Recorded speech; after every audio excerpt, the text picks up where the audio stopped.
काले कब्रिस्तान का शापित घोड़ा। कहानी एक छोटे से गांव की है जो एक बड़े और घने जंगल के पास स्थित था।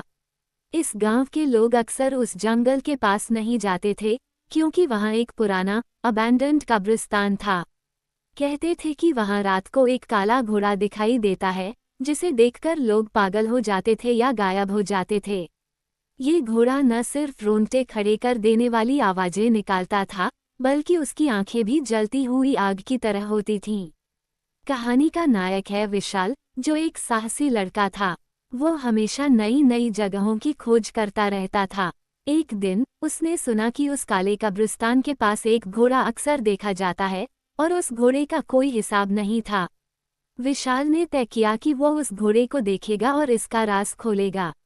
वो एक रात अकेले ही जंगल की ओर बढ़ा क्योंकि वह जानता था कि रात का समय ही इस घोड़े को देखने का सबसे सही समय है। जैसे ही वह जंगल के पास पहुंचा, उसने महसूस किया कि वातावरण में एक अजीब सी ठंडक थी। हवा में खौफ था, जैसे कुछ सही नहीं था। उसके कदम धीरे धीरे उस कब्रिस्तान की तरफ बढ़ने लगे। कब्रिस्तान के अंदर घना अंधेरा था और दूर से ही उसे एक हल्की सी आवाज सुनाई दे रही थी। अचानक वह आवाज तेज हो गई।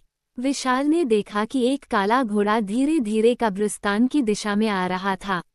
उसकी आंखें आग की तरह जल रही थीं और उसके शरीर से सफेद धुआं निकल रहा था।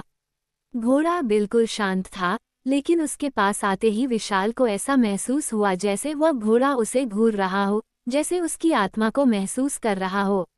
विशाल ने डरते हुए धीरे धीरे कदम पीछे खींचे, लेकिन तभी घोड़ा रुक गया और उसकी आंखों से एक अजीब सी आवाज आई, तुमने मुझे क्यों देखा? यह आवाज इतनी गहरी और खौफनाक थी कि विशाल की रीढ़ में झुरझुरी दौड़ गई। घोड़ा अचानक विशाल के पास आकर खड़ा हो गया और उसकी आंखों में एक अजीब सी चमक थी। विशाल की आंखों से आंसू बहने लगे, लेकिन वह जानता था कि भागने का कोई रास्ता नहीं है। अचानक घोड़ा बोल पड़ा, तुमने मेरी पहचान देखी है, अब तुम भी मेरे साथ रहोगे। विशाल ने डरते हुए पूछा, तुम कौन हो और मुझे क्यों पकड़ना चाहते हो? घोड़ा हंसा और बोला, मैं एक आत्मा हूँ जो इस कब्रिस्तान के शापित घोड़े के रूप में बंधी हुई है। हर उस व्यक्ति को जो इस कब्रिस्तान में आता है और मुझे देखता है, मैं अपनी शक्ति से अपना गुलाम बना लेता हूँ। विशाल ने बहुत कोशिश की कि वह घोड़े से भाग सके, लेकिन जैसे ही उसने कदम बढ़ाया, वह घोड़ा उसके पास दौड़ते हुए आया और उसके शरीर को अपने शिकंजे में जकड़ लिया। विशाल को महसूस हुआ जैसे उसकी आत्मा कहीं खो रही हो। घोड़ा बोला, तुम मेरी जिंदगी का हिस्सा बन चुके हो, अब तुम भी कब्रिस्तान की तिजोरी में रहोगे। विशाल को सब कुछ धुंधला नजर आने लगा।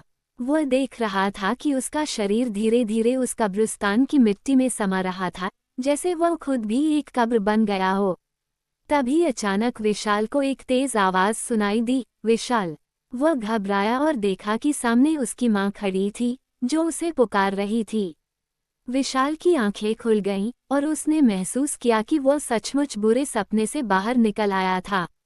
लेकिन जब वह अपने कमरे से बाहर निकला और अपने घर का दरवाजा खोला, तो देखा कि पूरी दुनिया पलट चुकी थी। कब्रिस्तान के पास वही काला घोड़ा खड़ा था और उसकी आंखों से लाल आंसू गिर रहे थे। घोड़ा विशाल को फिर से देखकर बोला, तुम मुझे देख चुके हो, अब तुम हमेशा मेरे साथ रहोगे। विशाल को समझ में आ गया कि यह सब सिर्फ एक सपना नहीं था, बल्कि काले कब्रिस्तान का शाप था, जो अब उसे अपनी गिरफ्त में ले चुका था। कहानी का संदेश, कभी भी किसी खौफनाक जगह पर अपनी जिज्ञासा को बढ़ावा न दें, क्योंकि जो चीज़ें हमें नजर आती हैं, वे हमेशा हमारे लिए खतरनाक साबित हो सकती हैं।